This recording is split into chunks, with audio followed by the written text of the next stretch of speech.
not for the first time in recent weeks, Neymar felt suffocated and affronted. It is part and parcel of being a marked man, an unwanted byproduct of his lavish gifts.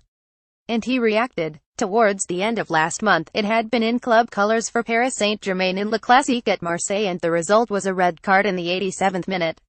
On this occasion, it was in the yellow of Brazil, and, once again, there would be a sanction, if not as severe.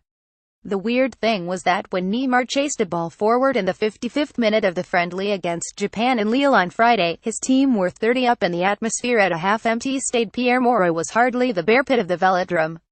Coincidentally, or perhaps not, his adversary was the defender Hiroki Sakai, who plays for Marseille and had been on the velodrome pitch when Neymar felt the red mist come down.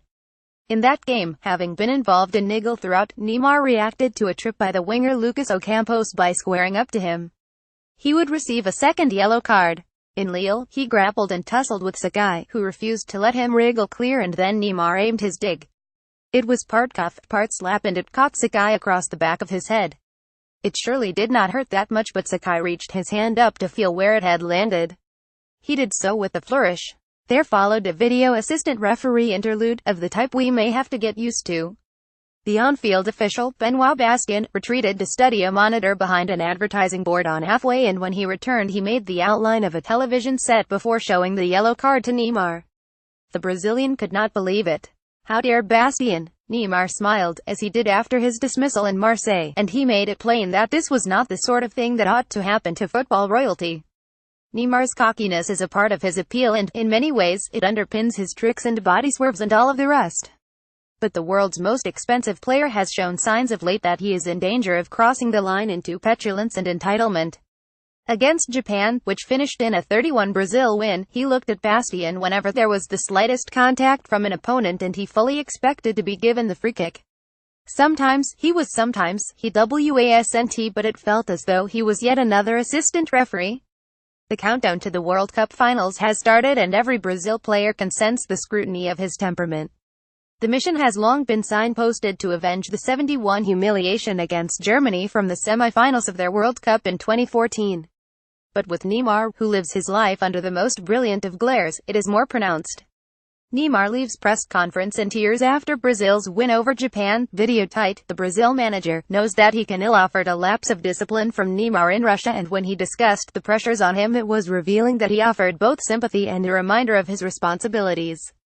Neymar has made some mistakes with his reactions, and he knows that this is wrong, said Tite, who is now preparing for the friendly against England at Wembley on Tuesday. I will talk about the last red card he got for PSG. He took a tackle and another 1 seconds later. Everyone is trying to stop him with fouls, but he cannot react to this. I have talked with him about this. I tell him just go to the halfway line. The referee was right when he gave Neymar the yellow card against Japan. But the use of video technology will be a good thing because it will make for a fairer game. When we talk about players like Neymar, Willian, Philippe Coutinho and Gabriel Jesus, they are really fast, and this is how defenders stop them. Against Japan, there was a sequence of fouls on Gabriel, but I told him go to halfway. Just play. This is the thing. If Brazil play like they have done under Tite, it will be easy to fancy them at the finals. When the former Corinthians manager succeeded Dunga in June 2016, the team had taken 9 points from their first 6 World Cup qualifiers. They lagged 6th in the South American standings, and, this being Brazil, there was hysteria that they might not qualify. Tite has steadied the ship and more. Under him, the team took 32 points from an available 36 to qualify in style, well ahead of the chasing pack. This being Brazil, the pendulum has now swung dramatically. There is conviction among the supporters that their destiny is to win the World Cup. We are not the favorites, Willian said with a smile. Well, leave that part to you guys in the media. But we are ready. Of course, we are ready. I think we are in a good way. One of the symbols of the Tite-inspired upturn has been Paulino, who played under him at Corinthians when the club won the Copa Libertadores and the World Club Cup in 2012.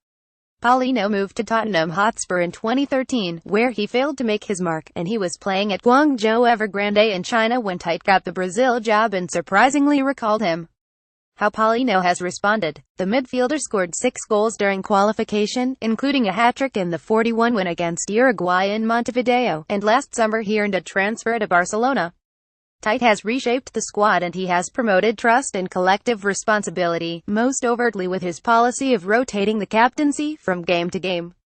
Willian wore the armband against Japan for the first time in his international career, and Tite has suggested that he could continue with the approach in Russia, however unusual it would be. Everyone has to be a leader, not only one player, Willian said. Everyone has a responsibility to go onto the pitch to play, shout and do everything.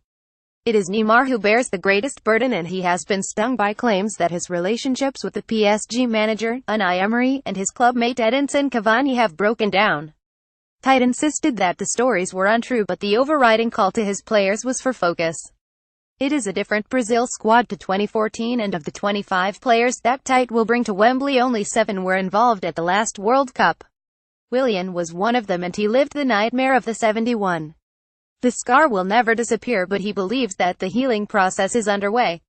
The last World Cup ended strangely, but day by day, you can turn this situation, Willian said.